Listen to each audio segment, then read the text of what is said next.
Ekonomi kita di Indonesia ditopang oleh konsumsi, bahwa variabel konsumsi itu memiliki porsi 50% untuk kontribusi pada PDB kita. Namun kita tidak menutup kemungkinan bahwa ada variabel-variabel lain yang memang juga berpengaruh, seperti investasi, kemudian bagaimana government spending kita, dan juga ekspor dan impor kita yang memang per Februari dari BPS sendiri masih mengalami surplus dari neraca perdagangannya.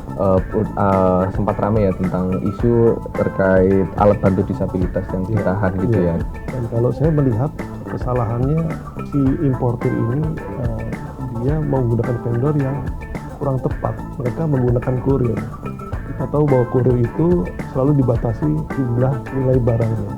Lebih dari 2 unit itu akan dikenakan peraturan lartas. Kalau menurut saya adanya perang tarif ini malah menguntungkan eksportir di Indonesia. Karena apa? Kapal-kapal yang ke Amerika akan kosong dari produk-produk kita maupun Cina gitu, dan akan menurunkan biaya logistik untuk freight Jakarta Indonesia ke Amerika. Kedua, misalnya ada perusahaan yang menginginkan pembelian barang-barang import dari Amerika yang ini justru malah bagus, karena di Amerika itu mungkin Bapak tahu bahwa konsep di perusahaan-perusahaan Amerika bahwa tidak ada dead stock. Stok itu harus keluar pada tahun yang sama gitu, dan itu barangnya akan dijual sangat-sangat murah.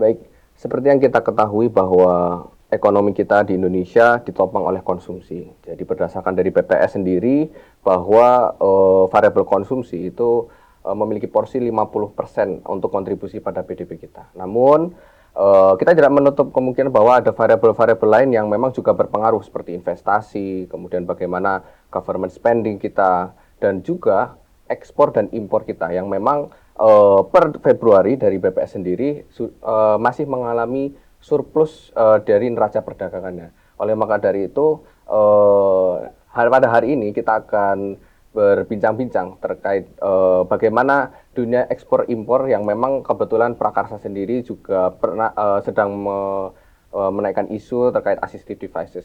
Dan sebelumnya perkenalkan, saya Bintang dan rekan saya Ria, sebagai host dan co-host pada podcast kali ini gitu. Dan pada kesempatan hari ini kita kedatangan tamu yang sangat luar biasa, dan Prakarsa untuk pertama kali ya mendapatkan kesempatan untuk berbicara dengan salah satu aktor di private sector, yakni di perusahaan logistik. Perkenalkan, namanya Bapak Sriono Baharyanto Subianto.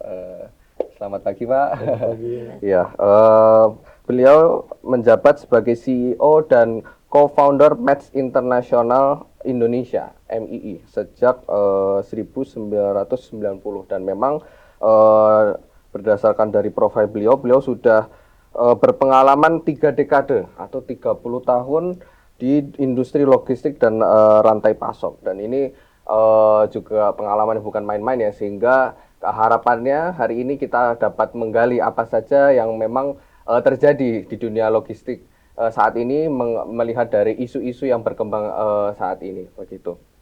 Baik, mungkin kepada Pak Sriono, mungkin kami akan menanyakan ya sekiranya apa-apa saja isu pada hari ini. Mungkin sebelumnya boleh diperkenalkan ya Pak, kira-kira PT Match International Indonesia itu perusahaan seperti apa di dunia logistik ini? PT Match International sendiri berdiri tahun 1990. Kita didirikan dengan 4 orang, Pak. Waktu itu perusahaan dengan dari nol kita bangun. Setelah dari waktu ke waktu ada perkembangan karena kami fokus di import dan ekspor. Dan pada waktu tahun 1990 pada saat itu masa-masanya banyakkan kita melayani eksportir, dan kebetulan eksportir kita yang kita tangani cukup besar-besar, salah satunya Sony Elektronik Indonesia, Mate, dan beberapa perusahaan besar lainnya, dan kita cukup berkembang. Dan juga kami fokus pada perusahaan-perusahaan yang ekspor dengan berpendingin, jadi menggunakan river container. Dan salah satunya pada tahun 1990 pemerintah sangat fokus pada dunia manufaktur dan ekspor. Dan kami merasakan kemajuan di zaman-zaman Presiden Soeharto, karena setiap tahun pemerintah menambah proyeksi peningkatan dari waktu-waktu, dan puncaknya kita mengalami masa puncak itu, ekspor itu terjadi tahun 1997, 1998, dan 1999, karena pada saat itu eksportir mengalami masa kemasan karena dolar waktu dia beli barang harganya mungkin 2.000 sekian, dia jual di 16.000 atau 15.000. Jadi peningkatannya di situ, dan seluruh katakanlah UMKM ekspor luar biasa mengalaminya. Termasuk yang mungkin kita tahu bahwa mantan presiden kita Pak Jokowi menjadi eksportir furniture dan mengalami masa booming juga gitu. Jadi pada saat itu, jadi kami mengalami juga masa keemasan eksportir. Dan setelah tahun 99 Pak Soeharto turun, 98 mulai turun, decline sampai akhirnya rata-rata customer kita pindah ke Penang, pindah lagi ke Vietnam, dan kita juga mengalami penurunan di dunia ekspor. Dan kebetulan kita waktu itu shifting dari ekspor ke import ya awal tahun 2000, dan terbukti bahwa saat ini kita bisa eksis karena kita fokus di pasar import dan ekspor, Pak. Jadi import lebih besar daripada ekspor karena kita memang negara konsumsi, Pak. Gitu. Dan kita udah persiapkan infrastrukturnya semuanya dari tahun awal 2000 hingga saat ini, Pak. Gitu. Kira-kira mungkin dari MII sendiri melayani komoditas ekspor impor seperti apa, Pak? Kita fokus di beberapa industri. Kita yang paling utama industri aerospace, Pak. Untuk aerospace adalah kita kerjasama dengan bengkel-bengkel pesawat, dengan airline maupun dengan perusahaan industri penerbangan. Terus kedua, kita juga bekerja sama dengan perusahaan-perusahaan farmasi, baik itu pabrik obat maupun importir medical devices. Yang ketiga, kita juga bekerja sama dengan perusahaan-perusahaan yang memasok ke pemerintah maupun swasta, Pak. Kita fokus di situ. Jadi termasuk juga di energi, kita juga fokus ke perusahaan-perusahaan oil, gas maupun pembangkit listrik, Pak. Kira-kira begitu. Tadi dari statement Bapak cukup menarik terkait bahwa justru ketika krisis moneter terjadi, justru perusahaan logistik itu mengalami zaman keemasannya seperti itu. Apakah di setiap krisis kan kita sudah melalui sekitar 3 ya, mungkin dari di tahun 2008, kemudian di pandemi COVID. Apakah ada perbedaan? Apakah logistik ini mengalami keuntungan keemasannya gitu, atau mungkin berbeda dalam setiap krisisnya itu, Pak? Tinggal tergantung perusahaan itu bergeraknya di impor atau ekspor, Pak.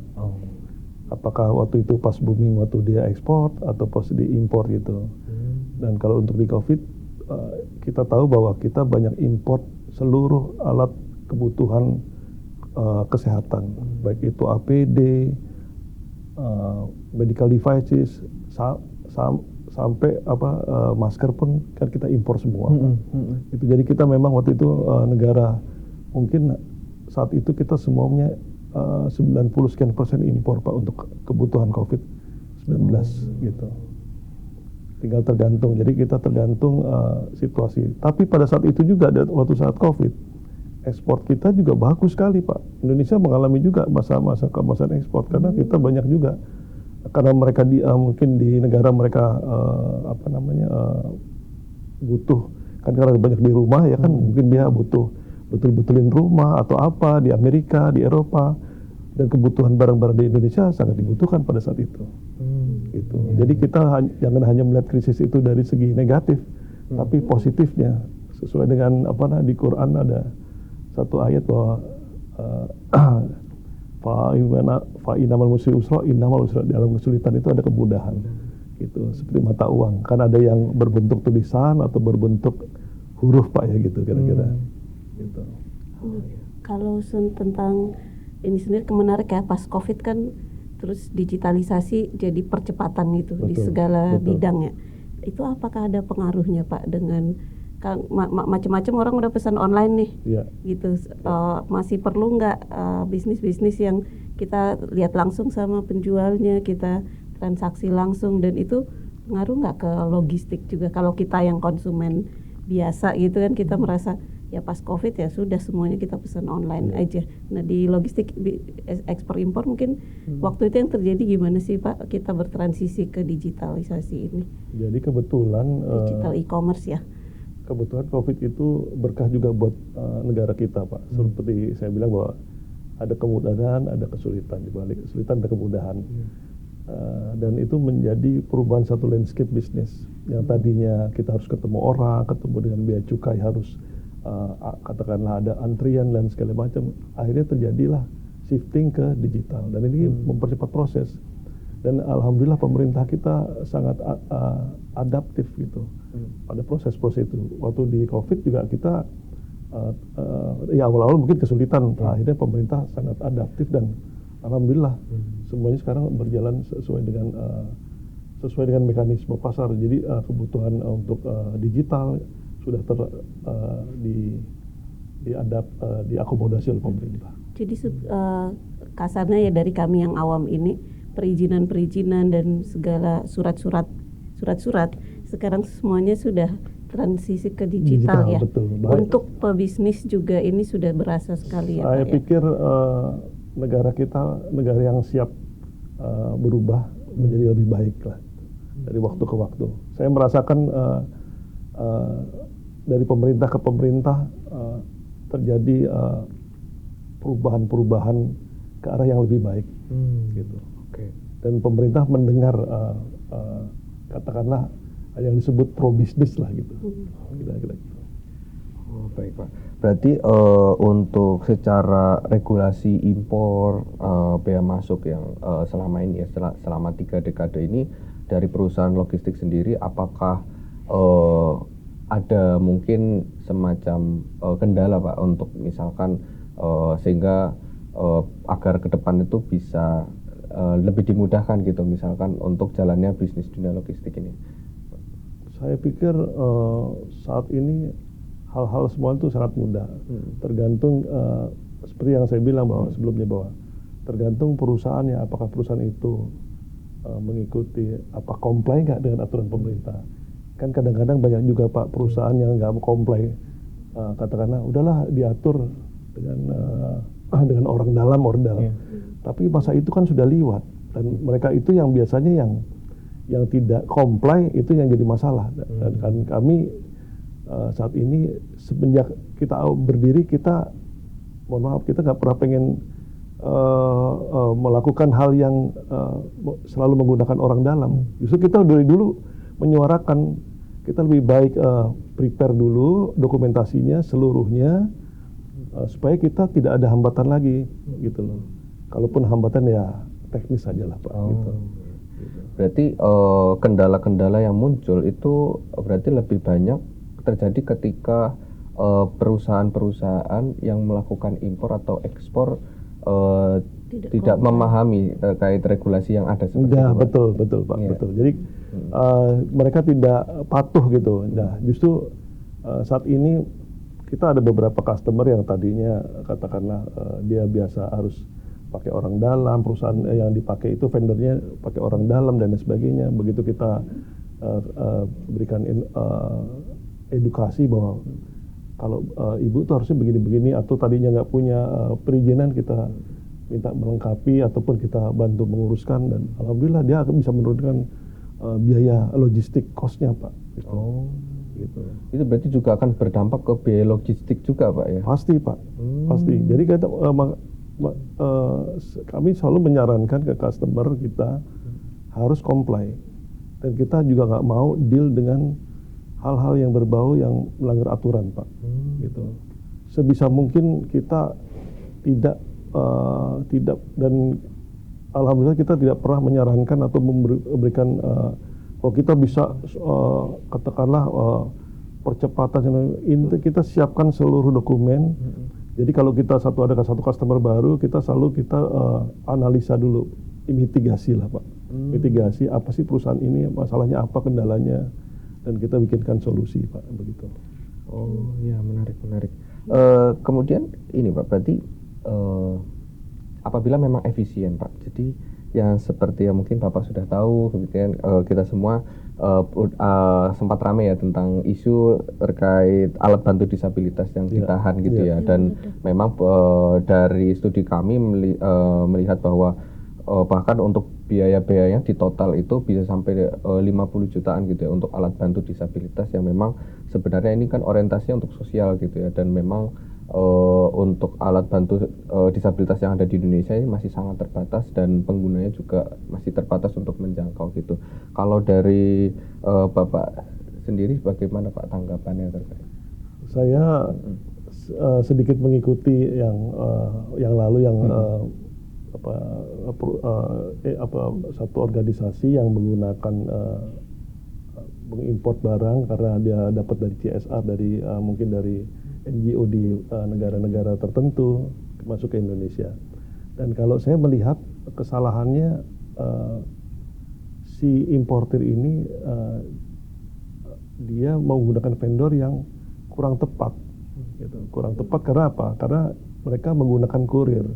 Kita tahu bahwa setiap kurir itu selalu dibatasi jumlah nilai barangnya.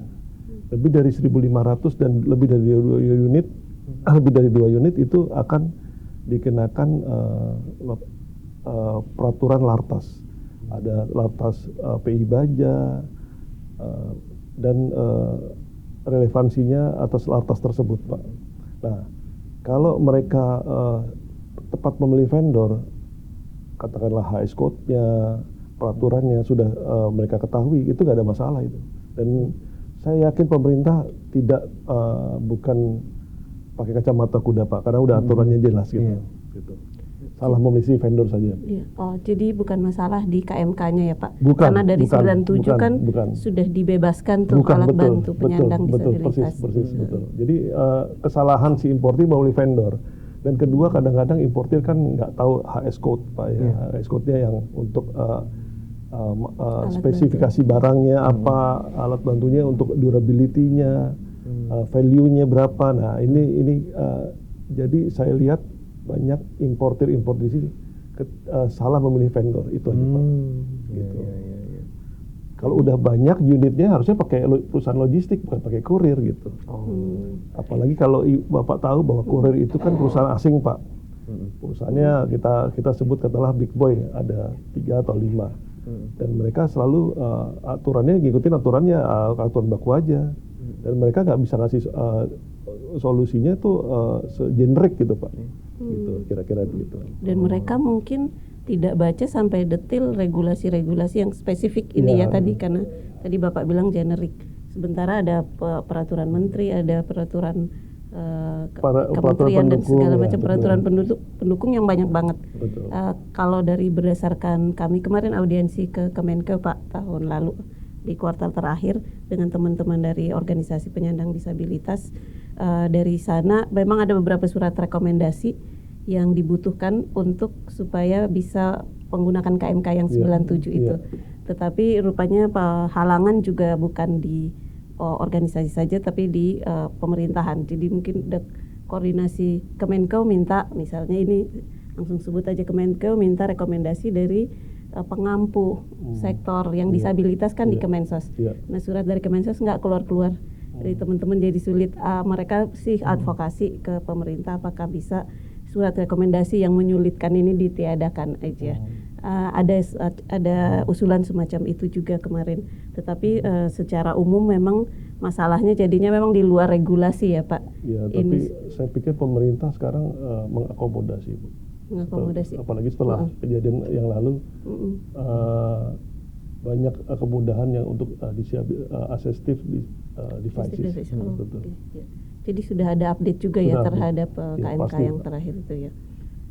Dan ada isu lagi Pak, mungkin karena PT MII itu di mana-mana pelabuhan di Indonesia ada cabang atau gimana Pak? Kita hanya di Jakarta, Semarang, Surabaya dan Bandung. Tapi kembali lagi Bu, setelah COVID itu kita bisa kita juga punya kantor penghubung, tapi bukan kantor kita, kantor agen di Medan, di Denpasar, di Makassar. Dulu kita pernah punya juga di 12 titik di Medan, di Batam, di mana-mana karena tidak efektif. Jadi kita fokus di Pulau Jawa karena Pulau Jawa itu 70%. 70% ekonomi ya. Ekspor impor ya. Iya, betul. Dari semua pelabuhan. Mungkin lebih ya saya pikir. Mau baik laut maupun udara. Gitu. Jadi pertanyaan saya mungkin dari pengalaman di PT MII kan punya banyak cabang dan terutama di Pulau Jawa lah ya. Itu bagaimana melihat diskresi di tiap pelabuhan, karena itu salah satu isu yang di-raise kemarin di Kemenkeu. Teman-teman misalnya di Jakarta ada yang bea cukainya baik dalam tanda kutip, ya nanti kita bikinkan diskresi ini supaya barangnya bisa keluar, jadi dia nggak kena charge yang tiap hari kan per malam bertambah terus tuh kalau barang tinggal di pelabuhan kan. Tapi misalnya di Semarang atau di Jogja beda lagi semacam itu. Nah PT MII pernah menghadapi yang seperti ini atau gimana nih buat misalnya kita masukan di mana berarti kan bea cukai di daerah mungkin tidak tersosialisasi atau ruang regulasinya tuh membuka interpretasi yang beda-beda di tiap pelabuhan. Pengalaman Bapak dan perusahaan PT MII sendiri gimana Pak? Kami belum pernah ada kesulitan seperti yang Ibu sebut bahwa di Medan berubah, katakanlah di berubah. Alhamdulillah belum pernah Bu. Karena kita selalu menginformasikan ke klien kita sebelumnya apa sih yang Anda mau impor gitu. Kalau Anda butuh impor ini kita harus siapkan dokumen A, B, C, D.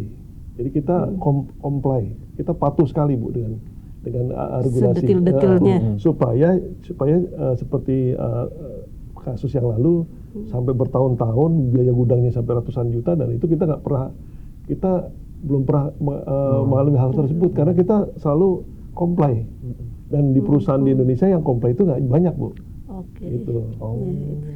Itu menjelaskan ya Pak ya. Jadi comply itu justru penting. Compliance-nya itu minoritas.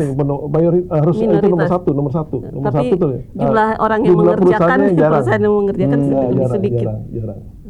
Comply gitu. Jadi biasanya kalau klien menggunakan kita untuk importir umum ya, atau yang menggunakan BC20 misalnya, karena lebih dia senang karena kita salah satunya juga ada punya satu produk yang namanya Auto Impact yang bisa dipakai dengan menggunakan Apple Pak. Kita udah dari Apple Store, produk kita, produk digital. Jadi Bapak kalau misalnya impor tinggal foto-foto aja dokumentasinya, BL-nya, nanti kita langsung online proses custom di bea cukai dimanapun di Indonesia. Gitu. Bisa diakses di Apple Store. Berarti Pak, ini menarik sekali. Berarti juga ada peran dari pihak vendor untuk mensosialkan apa yang harusnya dipenuhi dan apa yang memang dokumen-dokumen yang perlu dibutuhkan kepada konsumen gitu ya, sehingga konsumen tidak mengalami dalam tanda kutip seperti kemacetan gitu ya di pihak bea cukai dan lain sebagainya Pak. Pasti harus nomor satu, Bapak harus dan Ibu memilih vendor yang benar-benar memahami compliance, custom compliance, dan itu menjadi concern kita semenjak kita dirikan perusahaan. Memang kita menginginkan tidak ada deal-deal dengan ordal Pak dari dulu Pak. Justru kita kalau boleh bilang kita lebih bagus menyiapkan dokumentasinya sebelumnya. Kita tanya klien itu apa yang Anda butuhkan, apa yang Anda akan import, berapa jumlahnya, kemasannya bagaimana, dan value-nya berapa, detail. Kalau enggak nanti terjadi seperti itu Pak. Gitu. Jadi di Indonesia ini mungkin banyak ada ratusan lah perusahaan PPJK ataupun perusahaan logistik. Tapi yang untuk comply saya pikir nggak lebih dari 10 gitu loh. yang compliance ya, comply gitu. Berarti bisa dihitung dengan jari Masih Pak bisa ya? dihitung dengan jari. Oh iya. Dan menurut Bapak ini salah satu sumber masalah ya? Ini biasanya orang Indonesia kan pengennya mudah, Cepat Pak ya? cepat ya, seperti Sangkuriang maunya semalam jadi. Ini nggak bisa gitu. Jadi harus ada beliau waktu dalam memilih vendor, memilih rekanan dalam import ataupun ekspor harus memang benar-benar harus comply gitu. Comply terhadap aturan angkutan udara ataupun angkutan laut ataupun bea cukai ataupun aturan di negara yang kita akan tuju untuk ekspor ataupun kita untuk di negara kita harus comply gitu. Itu nomor satu gitu. Jadi sebetulnya orang atau staf yang menganalisis segala kebijakan ini benar-benar harus ada di perusahaan semacam Kebetulan perusahaan logistik ini betul. ya, yang duduk dan melihat semua peraturan menteri dan segala peraturan apapun ya tentang ekspor impor dan perdagangan misalnya. Soalnya kalau miss dari kementerian ini aturannya ini dan dia nggak baca benar, gitu jadinya ya Pak. Jadi salah terus jadi ribut lah kira-kira kayak gitu. Kebetulan di kita ada timnya Bu, tim compliance, mereka fokus antara kecepatan pengeluaran barang maupun pengiriman. Jadi pesan saya kepada teman-teman di NGO juga memilih vendor untuk dalam importasi harus ditanyakan dulu apakah mereka perusahaan yang comply dengan aturan bea cukai. Itu aja yang paling penting. Caranya agar kita bisa tahu Pak, mungkin apakah vendor-vendor yang kita gunakan gitu ya, dia sudah comply atau belum, itu apakah ada mungkin indikasi yang paling mungkin secara sekelibat atau mungkin lebih cepat gitu, apalagi kita kan masih awam gitu ya, kalau ditanyakan langsung pun juga belum tentu mendapatkan jawaban yang kita inginkan juga gitu kan Pak. Salah satu clue-nya mungkin ditanyakan kalau mereka bilang semuanya bisa palu gada gitu ya, itu harus hati-hati juga. Biasanya mereka tanya, Bapak harus tanya berapa lama mereka berdiri, itu apakah Bapak punya ahlinya untuk di bidang pelayanan custom, kepatuhannya Pak gitu Pak. Itu yang paling penting, karena kepatuhan itu saya pikir seluruh dunia terjadi seperti sekarang ada perang tarif, itu kan aturan masuk ke negara masing-masing Pak. Itu aturan harus dikuasai memang. Harus comply, harus patuh dengan aturan. Nah, biasanya kan orang Indonesia kalau kita lihat di jalan kan kalau bisa mempercepat aturan menjadi sederhana. Sebetulnya kan harus kita ikuti aturan yang pemerintah. Tapi insya Allah nggak ada masalah Pak. Pemerintah saya pikir saat ini semenjak pemerintahan yang lalu, apalagi saat ini yang sangat saya mendengar tidak seperti yang lalu, misalnya kita kasih kita apalagi sekarang ada sistem no viral no justice. Tapi Pak mungkin kalau untuk yang comply ini apakah terkait skala atau value Pak? Jadi misalnya katakan teman-teman NGO atau organisasi charity yang kecil, dia mendatangkan barang assistive devices nggak besar. Nah, jangan-jangan akses untuk perusahaan yang kredibel atau comply seperti PT MI misalnya itu butuh skala yang besar sehingga mereka nggak bisa, let's say make kontrak lah dengan perusahaan-perusahaan yang kredibel yang hanya 10 jumlahnya ini yang benar-benar comply. Takutnya gitu, ada kekhawatiran skala ekonominya mungkin lebih mahal atau gimana gitu kalau saya pikir atau itu nggak berhubungan langsung Pak? Nggak berhubungan, saya pikir nggak Bu ya. Tinggal tergantung, dan saya pikir harus dari teman-teman di NGO. Jadi kalau memakai perusahaan jasa kurir harus diwanti-wanti juga, harus maksimum 2 unit dan nilainya 1.500 maksimal gitu. Kalau nggak nanti kena lartas. Intinya yang lalu itu karena banyak jumlahnya, dan itu pastinya ada aturan lartas gitu, larangan terbatas gitu. Kami juga sangat senang kalau ada NGO yang misalnya 1 atau 2 atau katakanlah lebih dari 2 ya Bu ya, mereka tidak menggunakan perusahaan kurir, kita bisa bantu gitu. Insya Allah. Oh gitu ya Pak ya. Baik Pak, tadi juga sempat disinggung tentang tarif Trump ya Pak ya. Jadi Bagaimana kira-kira menurut Bapak untuk ke depan ini dunia logistik gitu ya? Apakah ini justru akan menguntungkan atau menjadi tantangan tersendiri gitu ya bagi perusahaan-perusahaan logistik, di mana memang kita di Indonesia sedang mempertahankan gini untuk surplus dagang kita ya untuk ekspor impornya gitu. Saya pikir kalau tarif Trump Indonesia, khususnya Indonesia, kita bicara Indonesia, barang-barang yang diekspor non migas itu kan terbatas, seperti garment, alas kaki, dan furniture, ataupun barang-barang dari berbahan baku kayu. Dan itu Indonesia, yang kebetulan di Indonesia, dan kita tahu bahwa di Indonesia ini bukan mereka yang investasi di Indonesia rata-rata bukan mass production, Pak. Jadi contoh, ada satu klien kita pembuat jaket, dan pembuat jaketnya itu perlu pakai bordir, perlu pakai misalnya seperti payet, dan itu nggak mungkin dilaksanakan di negara-negara Cina maupun Vietnam, karena customisasi adalah ahlinya Indonesia, dan kita nggak perlu khawatir. Dan kalau menurut saya adanya perang tarif ini malah menguntungkan eksportir di Indonesia. Karena apa? Karena kapal-kapal yang ke Amerika akan kosong dari produk-produk Vietnam maupun Cina, gitu, dan akan menurunkan biaya logistik untuk freight Jakarta Indonesia ke Amerika. Jadi ini malah menguntungkan. Dan kedua, misalnya ada perusahaan yang menginginkan pembelian barang-barang import dari Amerika, yang kata Pak Prabowo kalau Vietnam bisa kasih nol, kita juga nol kan gitu. Ini justru malah bagus, karena di Amerika itu mungkin Bapak tahu bahwa konsep di perusahaan-perusahaan Amerika bahwa tidak ada dead stock. Stok itu harus keluar pada tahun yang sama, gitu. Dan itu barangnya akan dijual sangat-sangat murah. Seperti contoh mungkin TV ataupun barang-barang elektronik dari Amerika itu akan murah.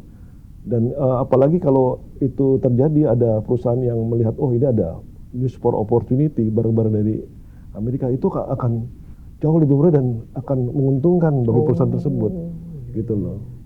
Berarti justru akan menjadi opportunity sendiri ya untuk Indonesia, dan kita sebagai konsumen sangat akan diuntungkan ya Pak ya? Karena ada banyak harga-harga barang yang di sana menjadi dead stock, dan dia harus jual dengan harga dengan diskon besar-besarnya, gitu. Dan ini bisa meningkatkan volume di industri logistik, perdagangan di industri logistik ya. Betul. Jadi saya pikir kalau Amerika mencari bahan baku, seperti tadi saya bilang, bahan baku barang-barang yang berbahan baku kayu, nggak mungkin dicari di tempat lain, gitu loh. Pasti, apalagi di Amerika itu kan seperti hotel, resort, itu dia ada berapa tahun dia harus ganti furniture-nya, harus refurbish semuanya. Dan ini sangat demand daripada barang-barang di Indonesia. Dan saya nggak lihat Vietnam sebagai ancaman, Cina sebagai ancaman. Kita tahu bahwa Cina dan Vietnam adalah negara-negara yang memproduksi mass production. iPhone nggak mungkin dibuat di Indonesia, kalau menurut saya, karena iPhone itu karena mass production, Pak. Adanya harus di negara-negara komunis yang dia bisa membuat karyawannya 1.500.000, kan kita sulit sepertinya kan, Pak. Gitu. Dan tempatnya juga kita mungkin nggak ada di belahan mana di Indonesia yang bisa katakanlah 1.000 hektar untuk industri, akan kesulitan sepertinya. Indonesia terkenal negara yang punya keahlian custom, Pak. Ada satu customer kita, dia eksportir baju pernikahan, Pak. Bapak tahu kalau pernikahan di gereja-gereja kan tuh ada payet-payetnya, dan nggak mungkin payet itu dilakukan oleh Cina, Pak. Memayet-mayet katakanlah ratusan payet, katakanlah di Vietnam nggak mungkin. Jadi hanya ada di Indonesia. Pokoknya kalau custom, barang-barang yang butuh custom, Pak, Indonesia. Dan mereka nggak mungkin orang Bangladesh, orang India, kurang, Pak. Indonesia sangat luar biasa diberikan Allah, Pak, keterampilan itu, Pak. Tapi ini Bapak lihat pemerintah udah mau melihat ini sebagai added value kita yang perlu diangkat dan bukan di enforce ya, di fortified, ditingkatkan banget. Harusnya Soalnya begitu. berarti ini kan ke UMKM lah ya Pak, skill yang sangat spesifik dan mungkin lebih ke kecil-kecil, usaha-usaha kecil ya, yang menyulam lah, memasang payet lah, masangin segala di tas-tas itu kan ya Pak ya. Kalau customize Bu, saya pikir saya yakin pemerintah sudah tahu Bu. Kita tahu juga mungkin Ibu dan Bapak tahu bahwa putra Pak Prabowo, Mas Didit menjadi perancang mobil BMW. Nah, dan itu salah satu bukti bahwa Indonesia tuh kalau untuk custom paling jago gitu. Jadi untuk saya yakin pemerintah harusnya mendorong industri yang memang benar-benar membuat customisasi di satu produk gitu. Kayak seperti yang tadi saya bilang, jaket atau sepatu yang ada payet-payetan yang memang Indonesia nggak ada lagi, nggak mungkin. Negara kita tidak terkenal mass production, tapi negara kita diberikan Tuhan memang yang customisasi itu Indonesia. Untuk perusahaan logistik ini Pak, bagaimana pandangan Bapak terkait kita ingin tahu gitu seberapa kompetitif dengan perusahaan logistik yang ada di asing gitu ya, dimana apalagi sekarang juga kita transaksi antar negara itu kan semakin mudah gitu ya Pak ya, jadi pengiriman barang kemungkinan akan semakin tinggi ke depan. Kiranya mungkin dengan perusahaan logistik asing apakah menjadi kendala Pak untuk persaingannya dengan yang ada di Indonesia? Untuk ekspor, import apa? Ekspor dan impor gitu Pak. Kalau saya pikir ini harus ada policy dari pemerintah. Karena kalau tidak kita sudah pernah melakukan riset Pak ya. Riset kita udah pernah kita meriset sendiri dengan data kita sendiri. Kita sudah dari Aceh sampai katakanlah Papua, ada riset perusahaan-perusahaan yang ekspor maupun impor. Rata-rata Pak untuk impor di negara kita perusahaan-perusahaan itu 80%-an menggunakan impornya menggunakan CIF Pak. CIF artinya CIF itu si importir menerima barang di pelabuhan di Indonesia baik udara maupun laut. Sementara kalau kita ekspor, eksportir kita selalu menjual dengan terms FOB. Berarti si eksportir hanya sampai sisi kapal di pelabuhan di Indonesia. Dan ini harusnya pemerintah harus mengkampanyekan. Kita paling gampang contoh begini Pak. Negara Jerman itu kalau jual sesuatu ekspor dari negara mereka selalu mereka minta barang saya jual dengan kondisi DAP. Jadi perusahaan logistik mereka hidup Pak. Kita tahu perusahaan DHL, perusahaan ada Schenker, Kuehne+Nagel, mereka bisa hidup. Karena apa? Karena pemerintahnya membuat policy bahwa ekspor barang-barang mereka harus DAP sampai ke gudang pembeli Pak. Nah, sementara kita membelinya CIF, ya yang seneng perusahaan asingnya. Perusahaan Indonesia nggak berkembang, airline kita juga nggak berkembang, perusahaan pelayaran kita nggak berkembang karena salah satunya adalah kebiasaan orang Indonesia dari zaman VOC selalu menerima barang nggak mau pusing, pokoknya sampai si kapal, dan itu juga menjadi high cost ekonomi menyumbang biaya tinggi untuk barang-barang kita. Harusnya mereka merubah importir itu dari CIF menjadi ex-work ataupun FOB dalam impor itu. Dan kita juga lihat, kita juga pernah melakukan riset di hampir seluruh perusahaan BUMN, perusahaan swasta besar. Mereka tetap senang kondisinya CIF karena mereka nggak mau pusing, pokoknya barang saya sampai di pelabuhan di Indonesia. Nah, padahal kalau mereka tahu bahwa impor dengan kondisi CIF, mereka tahu barangnya sampai itu setelah barang itu sampai di Indonesia. Mereka baru dapat notice of arrival dari airline maupun shipping line.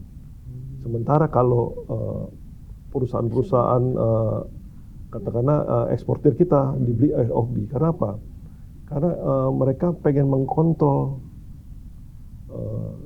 inventory mereka, Pak.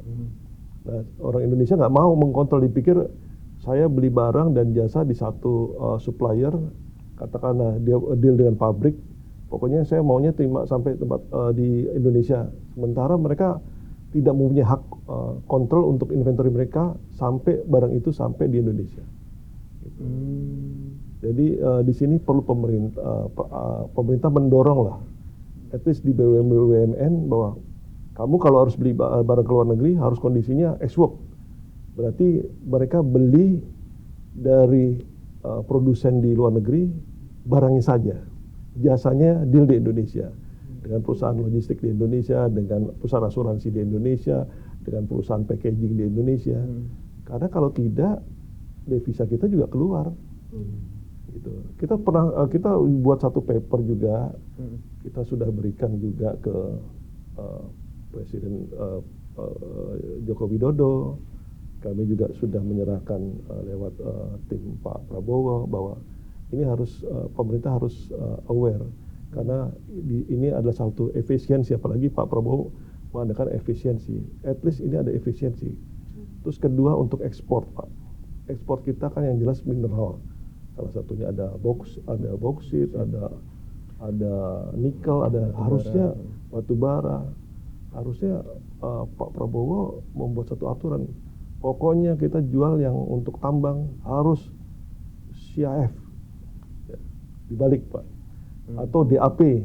Nah, kalau itu terjadi, Pak, itu UMKM kita yang di logistik, Pak, itu akan luar biasa. Nomor satu. Nomor duanya, perusahaan airline, perusahaan shipping line milik Indonesia juga berkembang. Kan negara kita kan belum ada, pemerintah katakanlah airline kita maupun shipping line kita belum ada yang ocean going ke Amerika maupun ke Eropa. Kita belum punya, Pak. Padahal kita negara bahari, negara yang archipelago Nusantara ini. Wah, menarik sekali ya, Pak ya. Berarti kalau kembali lagi tentang alat bantu disabilitas ini, Pak. Jadi untuk proses sendiri berarti seharusnya kalau misalkan kita menggunakan basisnya kelokalan gitu ya, Pak ya. Berarti harusnya bisa jauh lebih efisien dan memberikan keuntungan ya bagi negara kita ya gitu ya, dibandingkan menggunakan metode-metode yang masih melibatkan perusahaan asing seperti itu ya, Pak. Pasti Pak. Itu saya meyakini bahwa perusahaan asing itu pasti jauh lebih mahal dibanding kita. Nomor satu itu. Kedua, tinggal teman-teman di NGO ataupun organisasi yang impor barang assistive devices harus hati-hati memilih rekanan ataupun vendor mereka. Kalau mereka salah memilih, ya terjadinya seperti yang lalu yang sempat jadi heboh karena sampai ratusan juta gitu. Baik, Pak. Mungkin sedikit ya, Pak. Kalau misalkan memungkinkan nggak, Pak, kalau misalkan ini alat-alat bantu disabilitas kan memang orientasinya adalah sosial gitu ya. Apakah mungkin gitu? Mungkin dari perusahaan logistik itu juga memberikan privilege, entah mungkin adanya diskon atau mungkin semacam CSR untuk sehingga ketika alat bantu ini juga tidak semahal harga-harga yang mungkin beredar saat ini gitu ya, sehingga keterjangkauannya bisa lebih didapatkan oleh masyarakat gitu. Kalau boleh tahu, teman-teman di NGO ataupun di organisasi yang mengimpor assistive devices ini, Pak, biasanya mereka beli atau mereka terima barangnya? Biasanya, Bu? Biasanya terima hibah. Jadi misalnya hibah, tapi karena mereka melibatkan ada biaya logistik, ada orang yang harus ngurus dan sebagainya, mereka cas tapi tentu nggak mahal untuk yang mau beli. Nah itu kemarin memang ada masalah sedikit karena agak berubah dari sosial menjadi ada transaksi di situ. Itu yang Kemenkeu-nya sempat raise bahwa ini ada isu di sini, tetapi kan memang secara salah mendeklar itu, Bu, kayak saya lihat. Salah mendeklar ya, Pak. Jadi secara mereka pun harus keluar uang ya, jadinya banyak.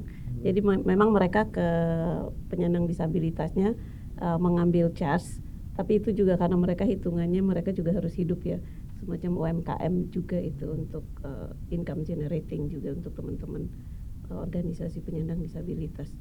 Jadi itu yang ada miss dengan Kemenkeu juga kemarin memang. Menurut Kemenkeu seharusnya itu tidak diperjualbelikan, tapi teman-teman kan juga butuh biaya hidup katakanlah untuk operasional dan sebagainya. Dan memang alat-alat itu bukan hanya dibawa masuk karena mereka mau mendapat pendapatan, memang itu nggak diproduksi di sini karena spesifik sekali. Ada beberapa yang disabilitasnya dari kaki sekian persen, ada yang dengan tangan. Nah itu produksinya di sini belum ada karena spesifik, sehingga mereka ibaratnya membantu orang-orang yang tidak dapat mengakses keluar. Karena beberapa aktivis itu kalau kami lihat dan mereka cerita, memang wheelchairnya mereka tuh beli dari Amerika, nggak ada di sini. Teknologinya belum, alih teknologinya juga belum jalan, sehingga akibatnya mereka kebutuhannya khusus cukup spesifik.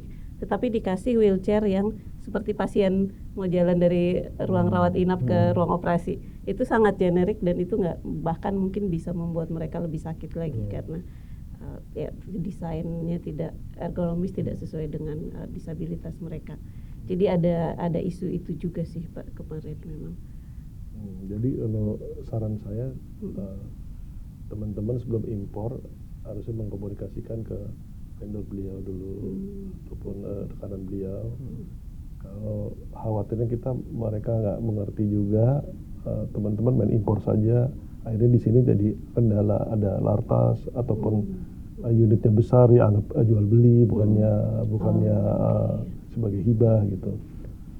Dan kedua juga jangan sampai salah mendeklar begitu dalam declare di HS code dan lain sebagainya, itu akan jadi masalah.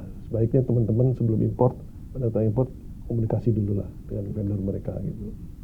Baik, kalau begitu Pak, mungkin karena sekiranya mungkin dari pertanyaan-pertanyaan ini banyak yang sudah terjawab dan memang luar biasa ya kita mendapatkan insight baru gitu ya, apalagi dengan apa yang terjadi di lapangan. Ternyata pentingnya sekali dalam memilih vendor, kemudian kepatuhan terhadap aturan itu justru yang akan memudahkan kita ya dalam proses membeli barang, dan juga akan lebih efisien gitu ya dalam biaya-biaya pembeliannya. Baik, mungkin bagaimana Pak, apa harapan Bapak terhadap pemerintah mengenai regulasi saat ini, atau mungkin langkah-langkah pemerintah yang sekiranya akan membantu gitu ya untuk industri yang ada di Indonesia maupun di perusahaan-perusahaan logistik kita gitu. Baik Pak, menurut saya satu hal, pemerintah bisa banyak berbuat untuk peningkatan UMKM di bidang logistik, khususnya di impor dan ekspor, jika pemerintah mau mendorong perubahan policy untuk at least untuk BUMN. Jika mereka mengimpor barang harus menggunakan terms ex work, ataupun jika pemerintah mengadakan satu tender untuk katakanlah departemen kesehatan lah, departemen apapun, harus kondisinya ex work. Karena itu juga akan menurunkan biaya logistik dan akan berdampak efisiensi pada barang tersebut. Untuk ekspor, saya menyarankan jika pemerintah seperti mengikuti zaman Presiden Soeharto dulu, Presiden Soeharto melalui asosiasi kalau nggak salah Asmindo Perkayuan, setiap ekspor furniture ataupun barang dari berbahan baku kayu harus dengan CIF. Nah, sekarang kalau Pak Prabowo harusnya lebih baik lagi, seluruh ekspor bahan-bahan tambang ataupun mineral harus DAP, delivery at place. Jadi sampai ke gudang pembeli di luar negeri. Itu akan memberikan dampak yang signifikan untuk industri asuransi, industri angkutan laut, angkutan udara, maupun perusahaan logistik, Pak. Itu sangat memberikan. Kalau pemerintah membuat satu gebrakan ini efisiensi, akan dampaknya multiplier effect, devisa juga akan banyak beredar di Indonesia. Gitu, salah satunya. Saya pikir begitu, karena seluruh negara sudah menjalankan itu. Yang seperti tadi saya bilang bahwa perusahaan negara Jerman ataupun negara Prancis, intinya negara-negara yang mempunyai perusahaan logistik besar, pemerintahnya ikut di situ. Jepang, kalau kita lihat dengan salah satunya kita sebut Nippon Express, seluruh barang-barang yang dijual oleh pemerintah menggunakan Nippon Express dan sampai di tempat. Maupun kita mau membeli kereta api ataupun mereka harus sampai di tempat. Gitu. Jadi pemerintah harus ikut, khususnya at least di BUMN lah untuk import ya. Kalau untuk ekspor pemerintah banyak katakan instrumen yang dapat dilakukan oleh kebijakan pemerintah. Salah satunya adalah seluruh barang-barang tambang, seluruh barang-barang berbahan kayu harus diekspor dengan kondisi DAP, dan itu sangat luar biasa, signifikan. Itu Pak dari saya. Itu aja. Baik. Kemudian yang terakhir ini Pak, kira-kira pesan Bapak gitu ya untuk perusahaan-perusahaan logistik kita ya di Indonesia agar mungkin kasus-kasus yang terjadi sebelumnya tidak terjadi kembali gitu ya, dan memang bagaimana agar mungkin ke depan perusahaan-perusahaan logistik kita yang ada di Indonesia ini bisa berkembang lebih baik lagi seperti itu. Kalau untuk khususnya international logistik, ekspor dan impor, atau khususnya impor seperti Bapak bilang, mereka harus benar-benar update aturan-aturan pemerintah, dalam hal ini Kementerian Keuangan atau dalam hal ini Bea Cukai. Kalau mereka nggak update, akan terjadi juga misinformasi Pak, seperti peraturan yang Ibu bilang bahwa tadi tahun 97, kita kasih masukan juga nggak masalah Pak. Mereka Bea Cukai saat ini sangat akomodatif, bukan seperti Bea Cukai yang lalu Pak. Gitu. Apalagi kalau di gedungnya kan tulisan Bea Cukai lebih baik gitu. Saya pikir itu aja. Saya pikir kalau teman-teman di organisasi NGO akan impor, harus ditanyakan dulu dokumentasinya dari pihak eksportir di Amerika ataupun di Eropa, supaya kita bisa prepare. Gitu. At least itu Pak. Baik, demikian ya podcast pada kesempatan kali ini, dan kita hampir 1 jam ngobrol. Dan ternyata banyak sekali yang kita dapatkan tentang insight-insight apa saja yang terjadi gitu ya di dunia logistik, dan memang banyak informasi yang sebenarnya kita tidak tahu gitu ya, karena memang kami ya mungkin Prakarsa dan lembaga-lembaga lainnya banyak engagementnya hanya dari NGO dan pemerintah gitu. Sementara dari praktik-praktik yang kita lakukan juga melibatkan banyak seperti private sector dan lain sebagainya, yang memang sebenarnya juga perlu adanya seperti konfirmasi dan informasi-informasi lainnya. Mungkin kami mengucapkan terima kasih sekali Pak berkenan sudah mau hadir di podcast kami, dan mungkin lain kali sekiranya ada isu-isu terkait mungkin perdagangan internasional gitu ya, karena mungkin ini sedang menghangat gitu, mungkin Bapak berkenan untuk diundang kembali. Berikutnya perang tarif lah kita mungkin akan lebih seru lagi gitu ya. Mungkin mohon berkenan seperti itu. Baik, mungkin itu saja dari kami. Kurang lebih mohon maaf. Kami undur diri terlebih dahulu. Terima kasih.